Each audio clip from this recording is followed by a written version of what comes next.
What's up, everybody? Welcome to the AllSooners Podcast. It is a Thursday. We had to push it back a day, I should say, to January 4th.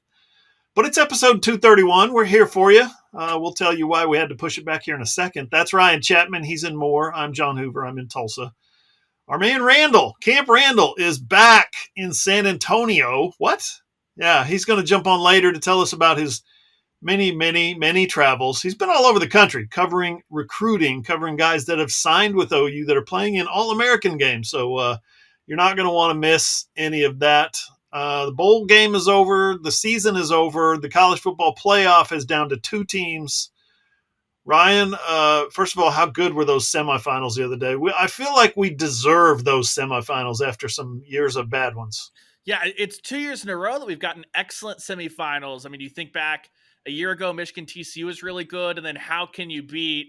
I know that Michigan and Alabama going to overtime at the Rose Bowl is pretty electric, but hard to beat. Syncing up, Ohio State missing that field goal as clock struck midnight for Georgia fans in Eastern time zone. So it's 2 years in a row of really great semifinals. And now I'm just going to do the fingers crossed of, we saw how it went last year. We finally got competitive semifinals, and then we got the worst national championship game we've ever had. Something tells me we're going to have an awesome game on Monday night. I think we're going to see this 14 playoff out with a little bit of style between the Huskies and the Wolverines. Yeah, and then we're on to 12. And really, I kind of get the sense that there's going to be a lot of blowouts in the 12-game playoff. 12-team playoff. Probably, but at least we'll have we had tons of blowouts in the 14 playoffs, so it's like, at least there will be no doubt. There will be no Florida States or anything like that. Like, if you're not in the top 12, I'm sorry. You don't get to gripe if you're team 13 about, we didn't get a chance to win a national title. Well, you could have probably just, lost 2 games or less, and you'd probably be in. So, yeah, better. I'll take the trade-off, I suppose, especially with how the rest of the bowl season's gone with all the opt-outs. 12 teams that are going to be full strength playing for a natty, sure, I'm in. I used to love bowl games. And then 2023 happened. These are bad. Even the good ones are not great. What are you going to do? Ryan, or I should say Randall, is going to join us later to talk about recruiting, transfer portal, opt-outs, all that good stuff. We're going to go over all that with him in segment 2 and segment 3. So Ryan and I have reserved segment 1 for your report card enjoyment. You guys love report cards. You know you do. So we're going to give some grades. We're going to hand out some grades for the Sooners offense, defense, and special teams, as well as the coaching staff. You're not going to want to miss that. Stick around. Here we go. Ryan, report card time. Pa-ching. Here's your report card, yes, son. Quarterbacks. Let's start where we always start, with quarterbacks. I got no complaints. Dillon Gabriel was better on the ground than he probably should have been. Than he should have been asked to be, maybe. He was better throwing the football than he was last year at any point. The bowl game notwithstanding, Jackson Arnold and his kind of blindsided by college football speed and not seeing the receiver or not seeing the DB and stuff like that. I'm going to give the quarterback group an A. Put up huge numbers all year long, was really one of the best position groups for Oklahoma on the field anywhere all season long. I'm going to give those cats an A. Yeah, I think Dillon Gabriel and Jackson Arnold both are going to print this thing out and put it on their fridge when they show mom and dad, hey, the All-Sooners report card came in, which is what I know every player in that locker room is waiting for. I gave them an A as well because full disclosure, at this point in college football, I don't really consider the bowl game to be part of the season. I consider it to be like an exhibition, its own thing. Yep. We can rehash the highs and the lows of the Jackson Arnold bowl game. If you're an Oklahoma fan that's an optimist, look at the second and third quarter. If you're a pessimist, if you're a pessimistic human like I am, look at the first and fourth quarter and panic, all that stuff, whatever. But when Jackson Arnold was thrust into a game that mattered for Oklahoma to mathematically stay alive and hope to backdoor their way into a Big 12 championship game, he took care of the football and he made 2 huge third down plays in Provo. The rest of the season, you look at the losses, Dillon Gabriel is not why they lost the Kansas game, because he wasn't trusted to play in the Kansas game, basically, after the first bad throw. And then in Bedlam, we're talking about 2 fumbles that one of them bad snap, one of them we still don't know why everyone denies that Javonte Barnes was obviously supposed to get that football. All that stuff. Neither of that was on Dylan Gabriel. I don't put the feed of the 4th and 4 throw at his feet or anything like that. And Dylan Gabriel won you the Texas game, and he did it in a manner that no Oklahoma quarterback has ever done before, and he got a lot better. So it's an A. I had no complaints whatsoever. I thought quarterback was maybe the most consistent position group on the entire team for Oklahoma in a good way. Yeah, and real quick, I'll add to that. Jackson Arnold, true freshman, we saw some growing pains. I think we're going to see more growing pains. And I think for a stretch in 2024, not the whole season, but for an early stretch, especially as SEC play gets unfolding, there's going to be a time where OU fans miss that consistency of Dylan Gabriel, miss his knowledge of what to do, what not to do, where to throw, where not to throw, defense, what he's looking at, what he's understanding. There's going to be times, there's going to be growth pains, and there's going to be hitches in the game for Jackson Arnold, just because that's what young quarterbacks have to go through. Yeah, I totally agree. And who would have thought? I was told by everyone that Jackson Arnold steps in, a ball will never be underthrown ever again. Look at the second interception. If he just leads Drake Stoops, not only is the safety have to make a play on Drake Stoops instead of the football, but maybe Drake Stoops squirts through there. And we know the arm talent Jackson Arnold has. It's just going to have to get up to speed as far as how quickly you have to throw the ball, how hard you have to throw it, trusting your receivers, trusting Brennan Thompson to continue to run under the football. That was a great throw on that one if you want to compare them. You're just going to see growing pains as any first-time starter has. Brent Venables said it best. What did you say to him? He said, I said, don't throw it late over the middle. I mean, that's from the head coach. So if he processes the game a little quicker, as he will, those throws will be on time, and you'll see that big arm come out. Let's move on to running backs. Oh, boy, this one was for as much talent as is in that room and for the guy that they're being coached by, DeMarco Murray, I got to say this was a disappointing season. They didn't find RB1 until the second half of the season when Gavin Sawchuk finally got healthy. And once he got healthy, he was fine, but it took him that long. I'm giving the running backs a C. Yeah, this was a tough group to evaluate because Tawee Walker gave you a couple of nice games, one against SMU, one really against Kansas. I thought he was really good for that period of time, but then he got hurt, and then suddenly Oklahoma couldn't run the ball again against Kansas. Javonte Barnes just was not a factor this year after a really awesome true freshman season, and I think that probably has more to do with that cleanup surgery. Didn't ever look correct after spring. Major in and out, and Sawchuk with the hamstring, like you said, it took him really until UCF, till that area of the season to get going.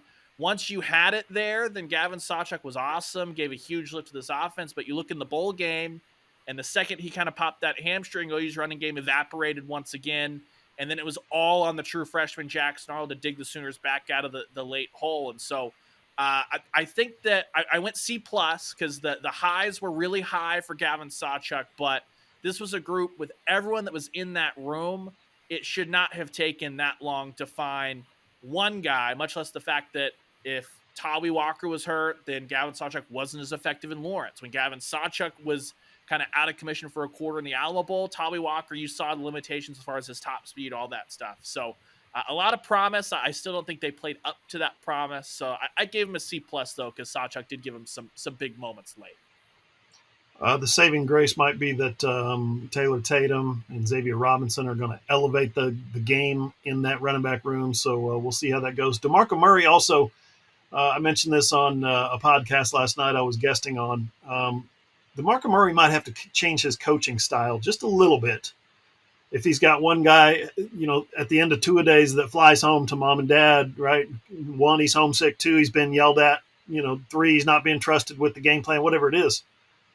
He, Smothers goes home and comes back, but he left the team there for a little while. And then you got your leading rusher at the time, Tawee Walker, gets suspended for getting into it with his position coach. Who knows exactly what the context was, whether it was, ball security or losing, I think it was a cold tub issue at some point or, who knows. Anyway, point being, DeMarco Murray coaches old school. He coaches old school like I'm old school. Like I want you to grab my face mask and yell in my face because that's the kind of coaching I take. Guys don't take that kind of coaching anymore. Not all guys do. Some do, but some don't. You got to figure out who does and who doesn't. Who's a little maybe more sensitive in today's era. So it's DeMarco Murray's young in his coach. What is this, year 4 for him? Year 4, year 5 as a college football coach. He's someone that's still figuring it out, and he needs to maybe adjust his own coaching style. So that's part of that grade is a reflection of the position coach, which I said as a C. Ryan says C plus. Yeah, and it's like you can coach hard no matter what that looks like. Some guys coaching hard just looks a little bit different than other guys, and so that's got to be key. That's got to be something that comes along. And look, there's not one single Nick Saban doesn't reach every single player in the country. Kirby Smart doesn't reach every single player that's ever come through, and that's not on Saban. That's not on Kirby Smart, but it felt like this year and. It hadn't been an issue, really, right? Because Kennedy Brooks and Eric Gray seemed to take that really, really well. Gavin Sawchuk and Javonte Barnes seemed to take that. And Marcus Major's not a coach. He's just hurt, banged up, stuff like that.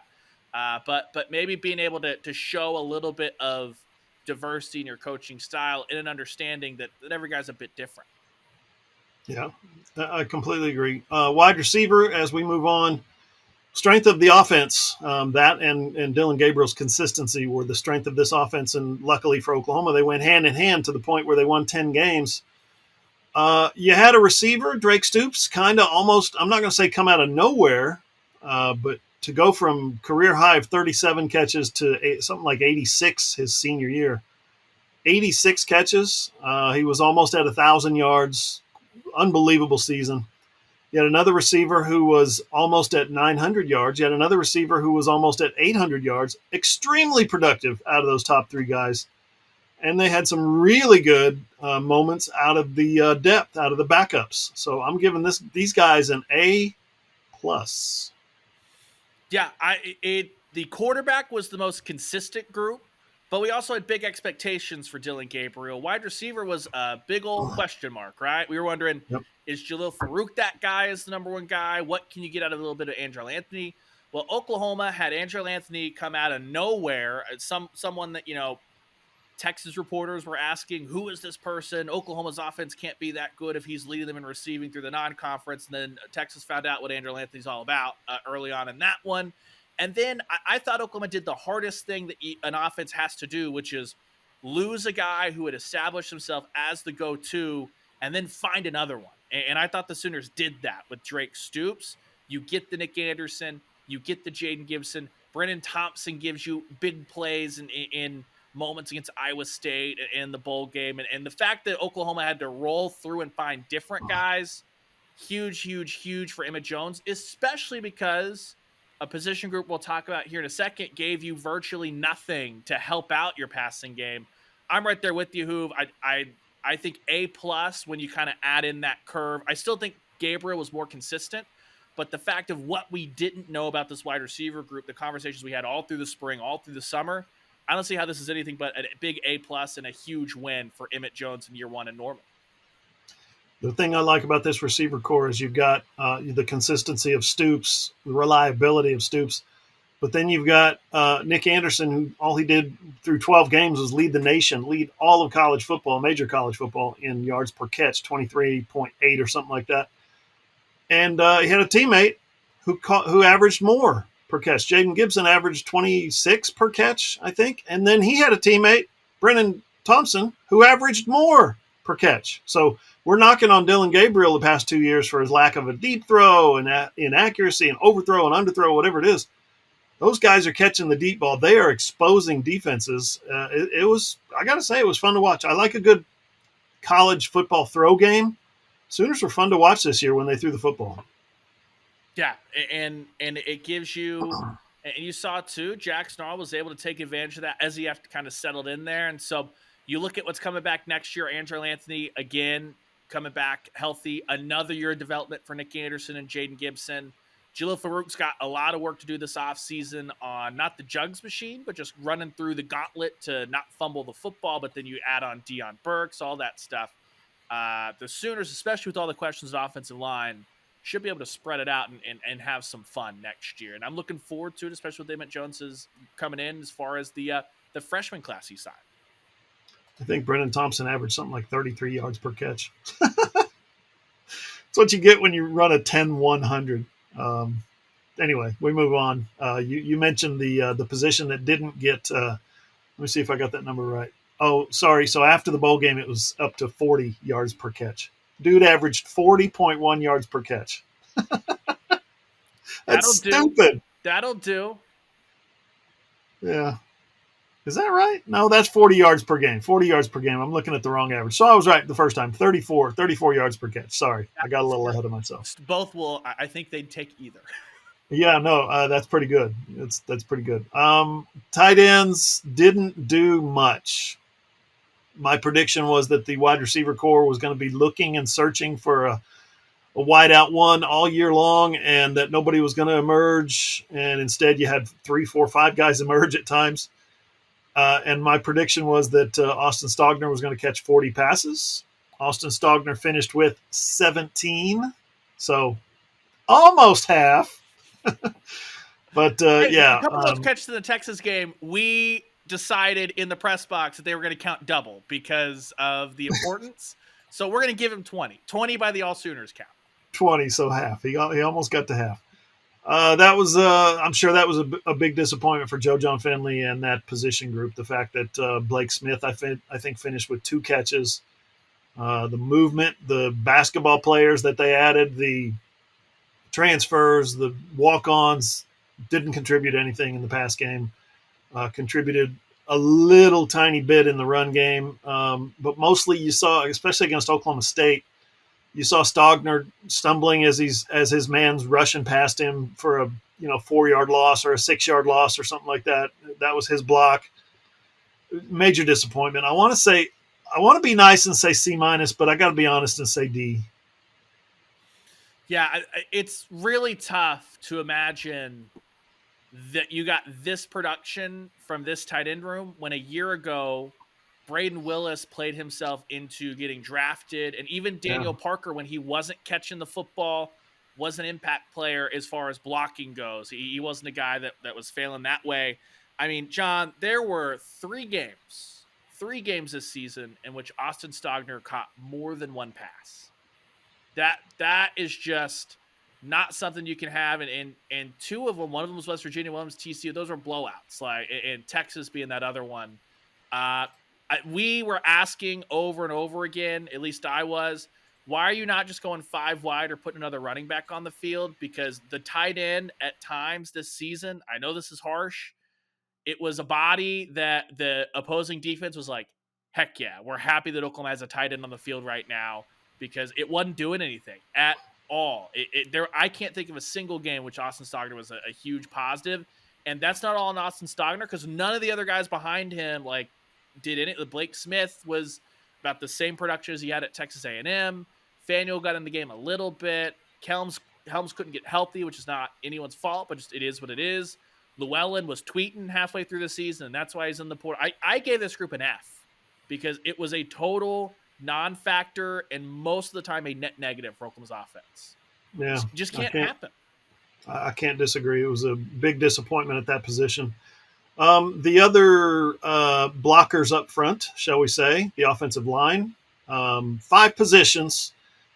Bill Bedenbaugh was moving guys around. He started out the season by shifting a couple of guys and looking for 2 tackles, and he found them for a little while. He found his left tackle for the most part, but there was a stretch where the left tackle wasn't playing. Walter Rouse was just on the sideline. Was that at Kansas? Yeah, I think? Kansas, where that was the first real Sexton in full swing, where him and Caden Green, when they came in late first quarter, then the second quarter, that's when Tommy Walker came alive after the rain delay. Yeah. I think you saw Andrew Rame probably emerge as maybe the most consistent, and McCade Matoyer, of course. The 2 most consistent guys were upperclassmen, guys that you would expect to be leaders, and they were voted captains at some point. So I think you got good productivity out of those 2, but Savion Byrd was a hit or miss too often to the point where they pulled him from the lineup. Right tackle went from Tyler Guyton, who is still projected as a first round and potentially high first round pick. Huge frame, good experience, amazing athleticism, and he's sitting over there on the bench the final third of the season. What?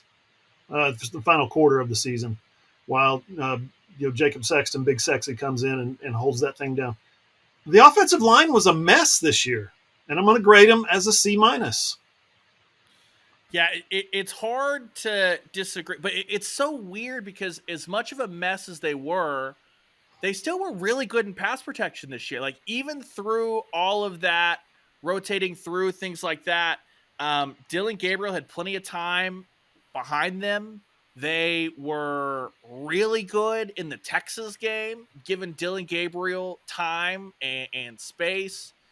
And it was a constant all year long that Oklahoma was, if you go to, NCAA stats and it grids it out by 50 teams a page, basically, you never had to scroll very far as far as sacks allowed per game. Oklahoma was so good in that. Then you flip that over, and the running game, how often through the first 6 weeks was it like, well, yeah, the running backs aren't really taking the job by the horns, but the offensive line's also misfiring and doing things like it was really tough for me to separate, like, because I would give the offensive line almost a B plus in pass protection and then a C minus, I thought, in the running game, because I don't think anyone really dressed themselves in glory the first half of the season running the football for Oklahoma. So I ended up rolling to a C plus, and it was just kind of hard to separate the two. And I just wonder how much of that was the tinkering, and I don't know if that was Jeff Lebby tinkering or Bill Bedenbaugh tinkering, because there was that stretch of games in the middle where it's like, Caden Green's your left guard. I don't know what anyone else is looking at. Like, I know you know more about football than we do, but Caden Green is in. Things are stable. He's out. It was so interesting, and I thought it's a group that did well when McCade Matauer got hurt for those couple of weeks to replace him. So it was so tough to sift through whatever. I kind of landed at a C plus, which I think is pretty representative of the good, the bad, the ugly that was just the Oklahoma offensive line this year at times. Yeah, and I guess here's a reflection of how good Dylan Gabriel was, how good Drake Stoops and Nick Anderson, Jalil Farouk, Jaden Gibson, all those guys were. And down the stretch, Gavin Sawchuk. Here's how good they were. I've given out a C minus, and a D, and the offensive grade for the season, third in the nation in yards per game, fourth in the nation in points per game. I got to give them a B, a good, hard, maybe even a B plus. So there's some offensive line contributed to how bad the running backs were at times, and the tight ends didn't help the offensive line at all. And yet you got the number 3 or number 4, depending on what your metric is, your preferred metric is, number 3 or number 4 offense in the country. That's how good Dylan Gabriel and those wide receivers were. Yeah, it's just wild. And then the thing that I'll probably retain is that in Lawrence, you had 3 downs to pick up a first down and in the game. Offensive line couldn't do it. In Stillwater, you had plenty of time to engineer a drive and things like that. They couldn't just get it going at time. And then you have to factor in too. In Stillwater, one of the 2 fumbles, I think, was on the snap. The Javonte Barnes one was not. The Dylan Gabriel one was. That was a backbreaker for Oklahoma in that game. And so I think that it's tough for you to go any higher than a C+, which is how up and down and sideways it was. From a group that if we're talking about me grading on expectations for wide receivers coming in, the offensive line was something that it sounded like behind the scenes they thought was going to be really, really good. And it took them half a year. We were like, where's this unit you've talked about all spring until the Texas game, basically, where we're just like, okay, you saw a flash of it. What's your overall grade for the offense? I think for the offense, it was a really, really good situation for most of the time. I think that there was a lot of frustration with just the 2 losses and the SMU game rolling on in there. But I gave it a B plus. I thought the offense was good enough to truck this thing along. When you look at some of the penalties, like the procedural stuff, the false starts, and then the fact of the matter is Oklahoma lost 3 games this year and turned the ball over 12 times in those 3 games. That's something that still needed to be ratchet out. And then, so I thought that was probably good enough for an A- still. And then you have to bump it down half or at least a third of a later grade for every jet sweep. So B+ is where I ended up with the offense. I think that's fair. I got them at a B. Let's switch to the defense and let's go quickly. What we're doing here is we're splitting the D-line into ends and tackles, and then we're splitting the secondary into safeties and corners. So we've got 5 groups to grade here. I'm going to go defensive ends. Nothing special. Didn't really cost them. Didn't really do anything to win any major games. Just a straight C. Yeah, Very average. I gave the defensive ends a B- because Ethan Downs and Rondell Bothroyd were so good setting the edge. I thought that was huge for Oklahoma, that they got teams into a lot of spots where it was, hey, you're in third and longs, living in and stuff like that, because of what they were able to do to bottle up the run game. And I thought that the defensive ends had a lot to do with that. But I can't go any higher than a B- because we're going to talk about max protect and getting the ball out quickly. And that's why a little bit of that reflects, I think, on the pass rush coming from the edge. And then as we get into the defensive tackles, there was no interior pressure, it felt like. And at a certain point, that's where the 5 stars matter the most, I think. I'm going to switch my grade on the DNs to a C+. I think you're right about some things upon further review. And I'm going to add to my defensive tackle grade as well. I'm going to switch that from what I had originally on this broadcast as a C. I'm switching that to a C+. Basically, you didn't do anything to get your team beat. You weren't an embarrassment. You didn't get run through for 6 yards of carry, which we've seen in the past. Here's the deal. We've talked about this. Oklahoma was really good in the red zone. Oklahoma was really good on third down. Oklahoma was really good at taking the football away. Those are the impact plays that get you off the field. Those are the impact plays that win games for you. And I think they were good. Did they knock ball carriers back? They had a lot of tackles for loss, so yes. But did they pressure the quarterback? Did they collapse the pocket? Did they own the line of scrimmage? They just kind of didn't most of the season. So I'm going to go C+ for the ends, C+ for the tackles. Yeah, my biggest thing with the tackles, I know that you're not going to get 8 sack production or anything like that, but when I hear, hey, an offense is trying to get the ball out quickly, or hey, they're in max protect, that's where you simply have to have a dude on the interior that splits a double team and blows up everything. And it only has to happen once usually, right? And it blows up the game plan. And the closest Oklahoma got to that, I thought in the Texas game, you had a Lacey sack. I thought Terry was good, but that was it. And that was for the whole defensive line. And I think the entire defense had the out of body. We are so motivated from the embarrassment the year before. And that happens in college football. The rest of the time, they held up well enough in the run game, C+. And that's what I'm really interested to see. Jacob Lacey, you look at Lacey and Terry who are coming back. Neither one of them had a full off season, right? Because Jacob Lacey had spring, but then the blood clot scare. Dejon Terry came in after spring, and we heard he was doing 2-a-days trying to get up to speed. I'm fascinated to see what development can you get out of those guys this spring, considering they're going to have a full off season. Then you add in your David Stones of the world, who was shredding in Orlando. Can't wait to hear what Randall has to say about what he saw up close, because from afar it looked like Mr. Stone was having himself a week out at the Under Armour All-American game. And that's going to be the difference, I think, of can you get David Stone in? Can you get him up to speed? Can you get him wreck and shop early? That's, I think, where you get some big-time upside potential out of the interior of the line. Yeah. So let's go to linebackers, because I think that goes hand in hand with what we're talking about. The statistics are, when we're talking about quarterback sacks, I'm with you. I got really tired of that's okay. They were in max protect. We couldn't generate any pressure on the quarterback. That's okay. They were getting the ball out on 3-step drops. We couldn't get any pressure on the quarterback. That's okay. That's excuse making is what that is. There are reasons for some things, and then there's just excuse making. At some point, you have to knock somebody on their ass and get to the quarterback. You have to get your hands up and bat a ball down. And that's why, as we move to linebackers, you see 10 of Oklahoma's 24 quarterback sacks this year. 10 of their 24, so what is that, 40%? Were generated by linebackers or defensive backs. Can't get to the quarterback, what do? You blitz. You come up with blitzes. So I thought the linebackers as a whole were very good. I thought they certainly could have been better. Jaron Kanik is transitioning still, I think, from high school, sprinter, quarterback, safety to college football linebacker. He's still making that transition, and it's still a little bit uncomfortable to watch sometimes as he overruns a play or misses a tackle or whatever it is. But you can see Jaron Kanik is picking it up. Jaron Kanik's wheels are turning, man. You can see that he's going to be better. He was better at the end of the year than he was at the beginning. He was better in year 2 than he was in year 1. He's better in year 3. That's my prediction next year than he was in year 2.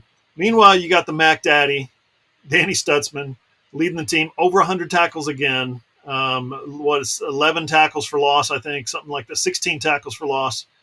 Danny Stutzman was everything you want in your linebacker. And then who? Kip Lewis, second on the team in tackles. Kip Lewis, the guy that didn't, I think, what did he have? 2 starts, if that? So maybe 3. So I thought the linebackers were as good as Stutzman was. Like should have been on the Butkus finalists. Should have been in consideration for first team All-American. They were like really good. I think they were even better than what they played. Especially with Kip Lewis coming out of nowhere and being that dude. I gave them a B+. Yeah, it's a really, really high floor when one of your linebackers is a bona fide butt kiss candidate, and then I think him getting hurt at the wrong time for timing. If Danny hadn't got hurt, I don't think there's any way in the world he's not at least a semifinalist. And then from there, you're splitting hairs, arguing stuff like that. You pair that with the emergence of Kip Lewis. You pair that with the fact that you got huge snaps out of Kobe McKenzie. And Jaron Kanik, I think, has such a microscope on him because of how excited Brent Venables is. When you look back, I didn't think he was bad at all. There were just times where we were going, could you take a little bit better angle, stuff like that. I thought that group was really, really good. I think that my biggest ding on them would probably be I contribute the woes and zone coverage to linebacker, corner, safety, everybody across the board. But, man, Brent Venables' defense has a badass linebacker leading the way, and he's got another one in the pipeline in Kip Lewis, and I think Kobe McKenzie and Jaron Kanik could be really good next year. I gave this group an A-, only because I would have gone A if there hadn't been injury a little bit that hurt that toward the back end, plus just the blanket zone stuff for everybody that was not a defensive line. Yeah, I'm with you. I would have gone A if Stutzman hadn't had to miss those 2 games. His absence exposed a little bit of what that defense needed, which was his vision, his leadership, his ability to settle things down and make plays. When he stepped out, it was like, oh, okay. So, again, nobody's fault. Just, you're giving out grades for the year. It's you don't show up to class, right? And you get knocked down a letter grade, basically, is the way I have to look at that. Safeties, I'm going to go I think we thought they were going to be great, potentially elite, and there were some hiccups in the game. Hiccups in several games, I should say. Hiccups in the overall productivity of the room. But when it comes to making plays and knocking guys backwards and stepping up for a football and running it back for 6, guys, I don't know what else to give this group but an A-, maybe even a straight A. This is the group that I struggled the most with because Billy Bowman coming on strong, and then you have Billy Bowman, the Texas game, a couple of pick sixes, saving the game in Provo. You've got Oklahoma State, Billy Bowman and Kendall Dolby should have combined again for another game-winning interception. You had the flashes from Robert Spears-Jennings, the flashes from Peyton Bowen. I loved everything I saw there. But then you also had some run fit issues, and then you had all the zone, which I don't know how much to put on the linebackers, how much to put on the safeties, how much to dig on the corners. This was still a bad pass defense. And so someone's got to wear that, right? It's going to be the corners for me that are going to wear that. I gave the safeties a B+, especially because, the impact plays, Peyton Bowen on special teams. Do you want to factor that into special teams? Do you want to factor that into the safety play? I think that's just the Peyton Bowen experience. And I mean, Billy Bowman gave you a bunch of pick sixes. It's got to be a really, really high grade. I was really pleased with what you saw for the most part from the safeties. I would nitpick a little bit of the run help, and then everybody needs massive improvement in the non-interception pass coverage division of Oklahoma football defensively. But I'm probably gonna be harsh to the corners and give you a B plus for the safeties. B plus is fair, I think, especially when you are second in the nation in interceptions, and I think third overall in the nation in takeaways. Those are the production numbers that I'm talking about. When you do that, yes, it's true. And I asked some coaches this during the December season. You get all these takeaways, right? You get all these incredible. Actually, I think I asked this at the Alamo Bowl. You get all these incredible takeaways, but yet at the same time, you're giving up 300 yards a game through the air. How does a coach prepare for that? And they're like, well, we got to take care of the football. We have to take care of the football against this team. Meaning, if we take care of the football, we're going to have success. That's the way teams approached Oklahoma. Stop throwing it to them, throw it to us, and we'll have success. So I'm with you on the corners. I'm like Cookie Monster right here. C is for corner. That's good enough for me. I think the corners were not great. I think they were not as bad as we've seen, but they at times had to run freshmen out there, true freshmen out there, to kind of just stand up, and they had to run a safety out there. Remember, Key Lawrence stepped over. I guess was it against Kansas, and had to play some corner. So Woody Washington, back for his fifth year, and just announced that he's coming back for year 6, was not as elite as he should have been. I think he had a hiccup on average, probably every other game, including the last one in the Alamo Bowl, where you're like, what are you doing out there? What are you looking at? What are you covering? And then if Gentry Williams had been able to stay healthy, I think he upgrades that other cornerback position significantly, but just his inability to stay on the field with that bad shoulder, hopefully he gets that thing fixed in the offseason. But yeah, I'm giving them a C, man. Yeah, the Gentry Williams interceptions, huge upside swing, but Gentry was good. No fault of anybody, just the reality. A quarter a game on average, it felt like that you got great play out of Gentry, and the rest he was hobbled. I think you saw that Kenai Walker is really good in a reserve role, but if he was left out there to try to play a whole game, kind of got exposed with some mental mistakes. You had Makari Vickers just banged up. I just don't think Josiah Wagner was quite ready to take on a huge role, and that's how you end up with a Key Lawrence having to slide back over to finish off the Texas game. So this pass defense, when it wasn't intercepting the ball, got shredded. It was one of the worst in the country still. It entered bowl week in the 90s, and somebody's got to wear it. It's going to be the corners for me. I gave them a C- just because it was literally like if they were not taking the ball away, there was improvement as far as they were looking around. They were trying to make plays on the football. They just weren't very good at it quite yet. And I think a lot of that had to do with youth injuries, depth issues, which is why I think you saw Oklahoma aggressively go out and get Des Malone, even though they didn't have a firm answer from Woody Washington. I think that's why you saw them go out and get Jocelyn Malaska as far as a PWO, because they're saying, over my dead body, are we dealing with this health issue at cornerback again? I think that was the coaching staff recognizing that was a huge issue as well. Hard to put injuries at the feet of Jay Valai or anything like that. Yeah, and I think the freshmen, as I said, they were asked to go in there and do what they could, and I thought they represented themselves pretty well. I thought all 3 of them were pretty advanced for college football players. But overall grade for me for the corners is a C.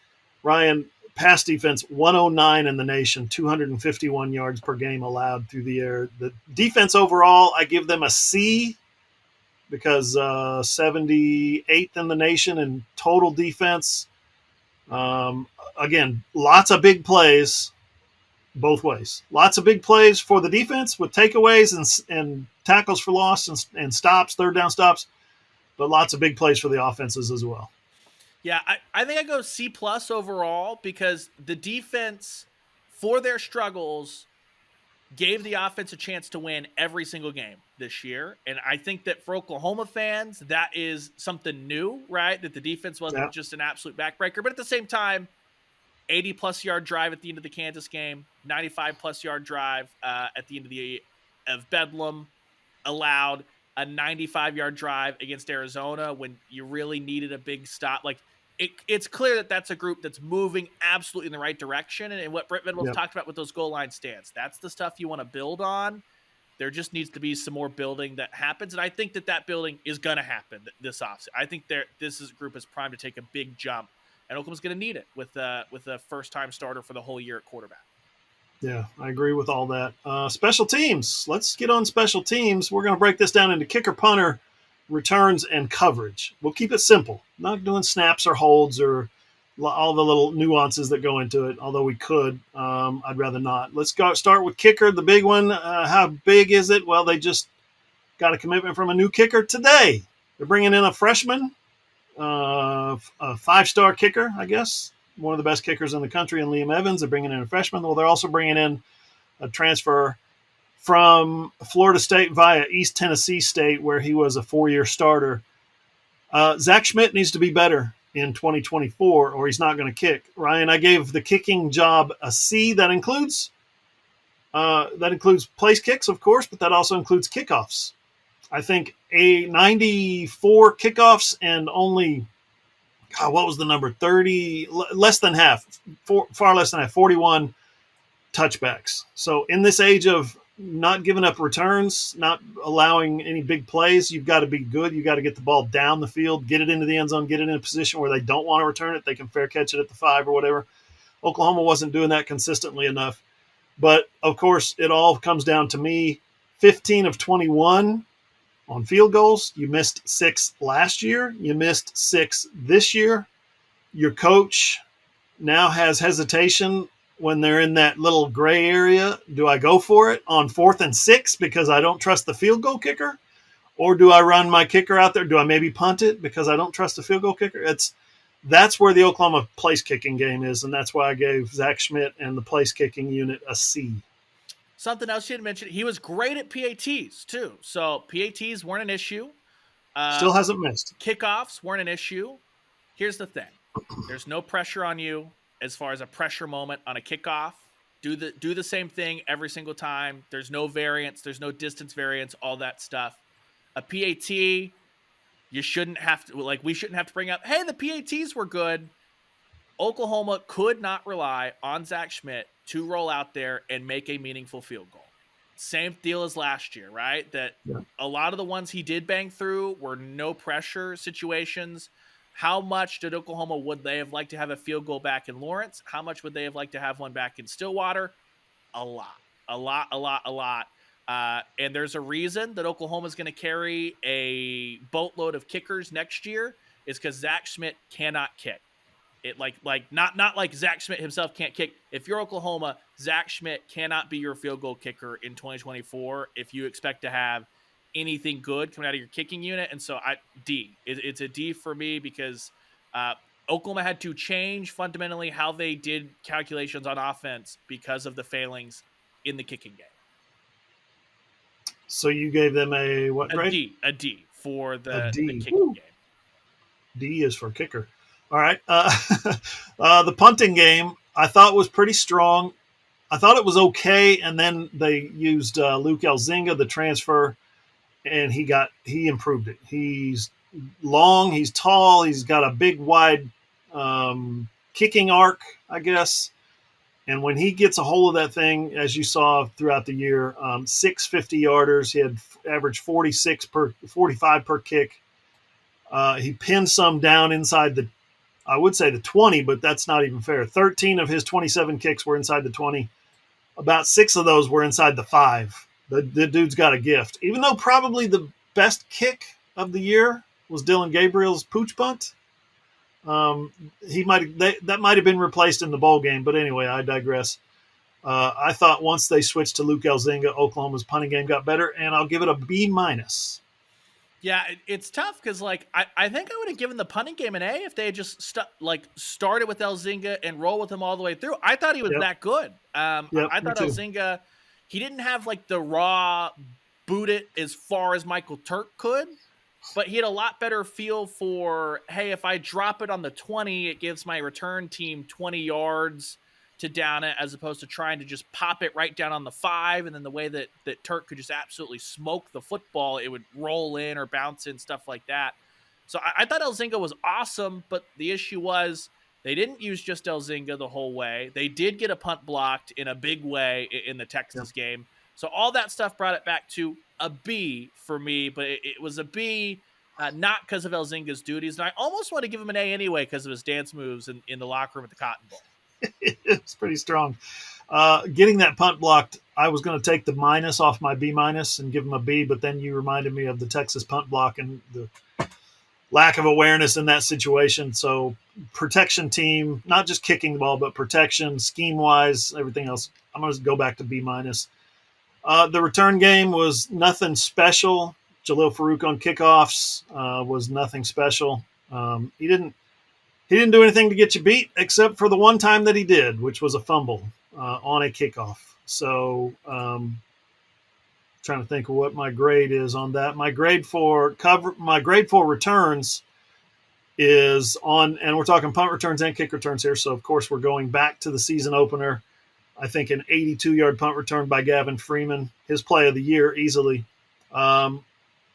Put those two things in, and then Freeman kind of levels it out toward the end of the season by fumbling 3 punts. And we said Farouk fumbled a big one at was it Kansas? I keep saying that. Farouk fumbled, was it the opening kickoff against Tulsa? It wasn't Farouk Tulsa that got nailed. It was Marcus Stripling who was left in the up back position to try and fair catch it in Lawrence. And that was the fumble in Kansas, was not a Farouk fumble. Okay, that's right. It was the Stripling where Farouk did everything he could to try and close on the football and get there in time. Yep. He just didn't have enough because he was having to cover too much ground to get over to where Stripling was. You got a great memory. I'm so glad you're part of my staff, so I can rely on you as I fumble my way through the dark. That is the remembering the last 4 months. But yeah, so I'm going to go return wise. Again, nothing special except for that Gavin Freeman. I guess Farouk did have a 162 yarder, but at some point you expect that out of your return man. So Freeman's 82-yard touchdown, good. Everything else either bad or ordinary. I'm going to go B. Yeah, I had trouble squaring this because it was a thing where they've used kickoff returns a lot more than Lincoln Riley did. They don't just do the straight analytics of put your hand up, give it to me on the 25. And they're pretty good at making sure that they at least don't start deep in their own territory. And so as a result, I think going into the Alamo Bowl, I haven't looked since then, I think they were in the 40s, maybe an average kick return, which was good.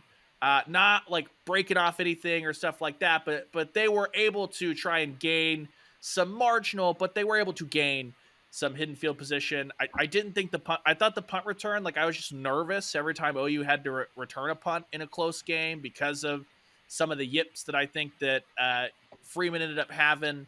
I didn't think the punt return was a huge thing. And I had to give it a huge negative, a huge ding for the fact that in one of the games that you lost, that you turned the ball over 3 times, one of those came on a kickoff. So I gave this group a C just for all the coverage. It was an awesome punt return. It was in a totally inconsequential game because Oklahoma was going to just absolutely hammer anyway Arkansas State. So I guess it's tough to take away a punt return and to just ignore it, but all the goodwill built up from that was elapsed by the end of the year. So I went with a C just because most of the time didn't hurt, but when it did, it was a huge factor in costing Oklahoma a win that would have put them in the Big 12 championship game. Easy enough on this one for me. The coverage teams, the kickoff coverage and the punt coverage teams averaged on punts 4.7 yards per return, which is probably a little too high, but it's not bad.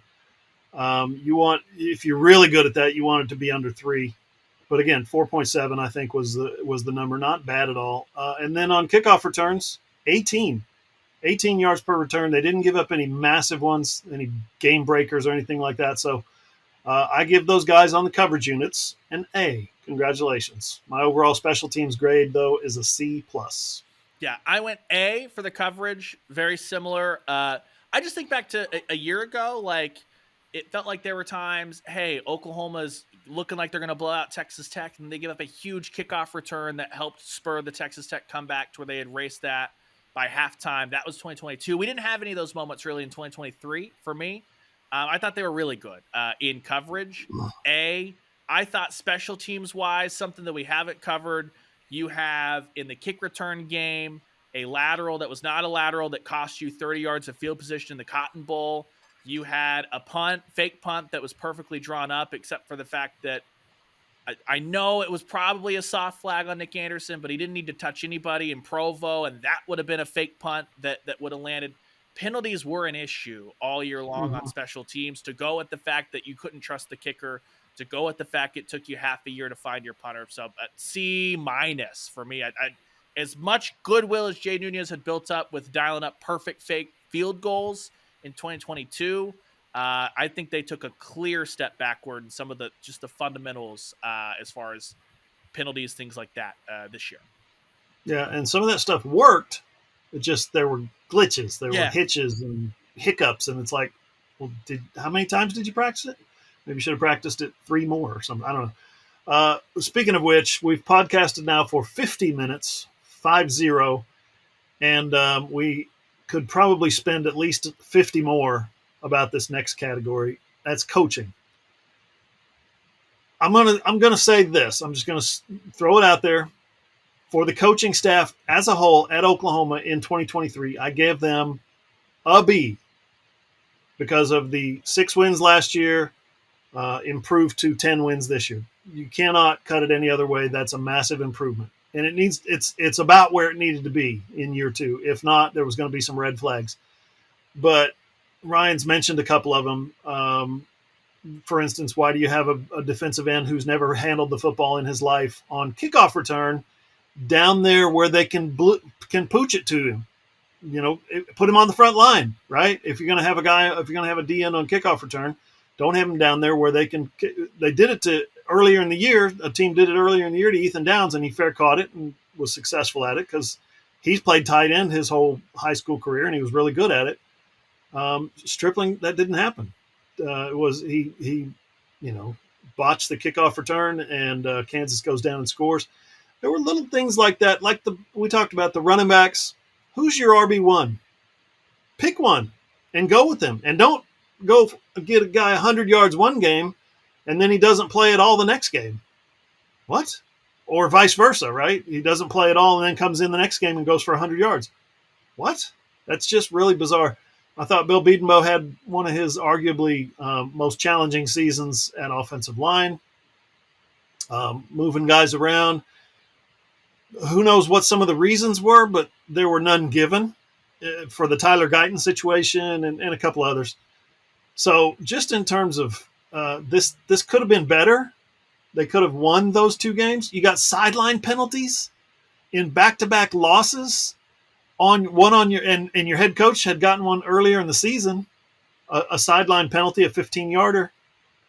But yapping at the refs, you got people on the sidelines yapping at the refs, getting 15 yards in crucial game-winning situations.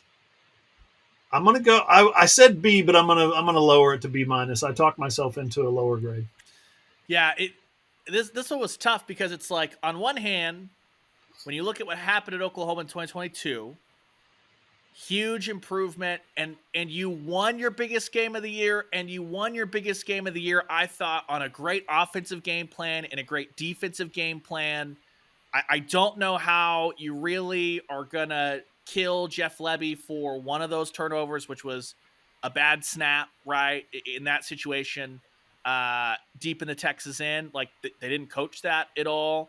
Javonte Barnes, if he had just fallen down when he caught that other snap too, Oklahoma just had one bad play where maybe they got a little too cute, and instead it turned into disaster. And Britt Middles after the game was talking about that was Bedlam. Sorry. Britt Middles after the game was like, just fall down. You know what I mean? One of those situations. And the other, I don't hold that, the other snap too against, Jeff Lebby or anything like that, or Bill Bedenbaugh. The Kansas game, you look at it, and I'm just like, man, interceptions happen. you have to continue to trust your quarterback. Like they Mm-hmm. just happen. And so there was enough stuff like that, plus the persistence of the jet sweep and all that, and the silent penalties, that I couldn't give this coaching staff an A of any kind. But I thought it was a really good year. The defense clearly looked a lot better. Dylan Gabriel, I thought, clearly took a step forward. I know it's not what Oklahoma fans wanted. B plus, and if you just have one of those weird ones, whether it be the just trust that Gillifruit doesn't fumble the ball running it out of the backfield in Lawrence, Andrew Rame and Dylan Gabriel don't have the miscommunication on one of the snaps, or Javante Barnes just falls down when he gets the ball. Like, Oklahoma's playing for a Big 12 championship. I believe that. And if you're telling me in year 2 that Oklahoma took a huge step, played for a Big 12 championship, all that stuff, it's hard for me to go much lower than a B plus. It's hard for me to go higher with a couple of the why did you persist with these things on offense. But I would lay that all at a coach that's not there anymore. So I went B plus. And I think all in all, I get the disappointment. I get the frustration. Oklahoma is going to play the tape of that OU-Texas game for years. It's going to live forever in the history of the rivalry. That's your biggest game every year. You won it. The team looked a lot better. B plus. Ryan, the basketball team is on to conference play. OU lost one game in non-conference play. They're 12-1 as they go into Big 12 play. I've asked you this before, but now given the full body of work that you've seen from the non-conference schedule, what do you predict that the Oklahoma men's basketball team will finish in Big 12 play? Yeah, 18 games, and when you look at it, they're clearly more athletic. I think there are 2 big questions for me going into conference play. One, can they shoot consistently enough from deep to overcome? You're going to have nights, much like you had against North Carolina, where you turn the ball over left, right, and center because it's Big 12 play and it's college basketball. You're going to have nights where Oklahoma maybe isn't perfect from the free throw line. Also happened in that game in Charlotte, and I thought that was the perfect example of they weren't consistent enough shooting from deep to overcome those things and win that game, but still were good enough defensively to pull that thing closer. I think I approached this with some cautious optimism, and this might sound really bad, but I think this ends up setting you in a good spot. 11 or 12 wins in Big 12 play. I think that you might be like, wait, that you're close to what's going on. I'm a believer in this team. I also think that I don't think Cincinnati's just this end-all world beater. I don't think Texas Tech is as good as they've been the last couple of years. Oklahoma State is not very good. If Porter Moser has bedlam issues this year, that's going to be a big headache. West Virginia's getting some guys back with the waivers, but is it too little too late with how awful that non-conference went that they can't rescue the vibes with an interim coach, stuff like that? I think Iowa State's pretty good. I don't think Kansas State's as good as they were last year. I think Baylor's still really good, but not this insurmountable top 10 juggernaut. And I think you're probably going to lose a couple of games to Kansas and probably not have good – you're going to like Kelvin Sampson being back at the Lloyd Noble Center pregame. Don't think you're going to like that happening. But I think this is going to be a really good Oklahoma team. I think the Big 12 is still really deep. I just don't think that you have as many big mountains to climb as far as I don't think there's 3 top 10 caliber teams in this. I think that Kansas and Houston are that. I think that Baylor's a top 20 team. I think Oklahoma's a top 20 team. I think Iowa State on their night, Texas on their night, top 20 teams. But that's as dumb as that sounds. That's an easier conference, quote unquote, than it was last year. Not an easy conference. Yeah. But I think it's a little bit better. And Oklahoma was really close to a bunch of wins the last 2 years, coming out of that under 4 timeout, couldn't get it done. I'm back in this team. I've got some optimism going in that it's going to look different for Oklahoma this year. TCU also stinks, by the way. I'm going to say 9-9 in conference play, maybe 10-8. Maybe 10-8. It would be the ceiling. And when OU is at the Final Four in April, Porter can play this back and say, Ryan, you and John picked us at the bottom of the conference, and that motivated us, much like Skip Johnson did a few years ago with baseball at the College World Series. I was insulated then purely by not being on that podcast, and I'm insulated now. I'll be like, whoa. No, it's yeah, you can remind him. No, coach, I picked you to win 12. Yeah. Hoover picked you to win 9. Maybe it's drinking the Kool-Aid. I think you've seen a lot of. I think one of the most impressive things is I just love how consistent this team was up until that North Carolina game. And frankly, maybe I shouldn't do this, but I was so impressed with them before the North Carolina game. I think they were bored and ready for Big 12 play against Central Arkansas and Monmouth. And even then, they were able to spin that thing around at the last like 3 or 4 minutes. You're not thinking, oh, is this team on upset alert, stuff like that. And that's just not the case even across the conference, much less college basketball. So we'll see. I guess I'm bracing to be very wrong about that group, but I don't think they're going to be in a fight to even push Kansas or Houston. But I think that if things play out the way, if you continue to get Novella, I don't see a reason why Oklahoma can't be 3rd or 4th in the Big 12 this go around. I think they've just been more consistent than some of the other teams around them. That is, as Brent Venables might say, aspirationally speaking. It is indeed. That is aspiring to some heights right there. Hey, Ryan, that's it for you, I guess, this podcast. Good stuff, man. Appreciate it. Absolutely. We'll see you, Hoove, and happy to, I guess, ring in the new year with some hoops coverage. Can't wait. Randall's coming up next to talk about the OU signees that he covered in Orlando this past week, and now he's back in San Antonio to cover more OU signees at another All-American game. He'll come up next, and we'll discuss all that and more, as well as the transfer portal, comings and goings, all that good stuff coming up next on the AllSooners Podcast.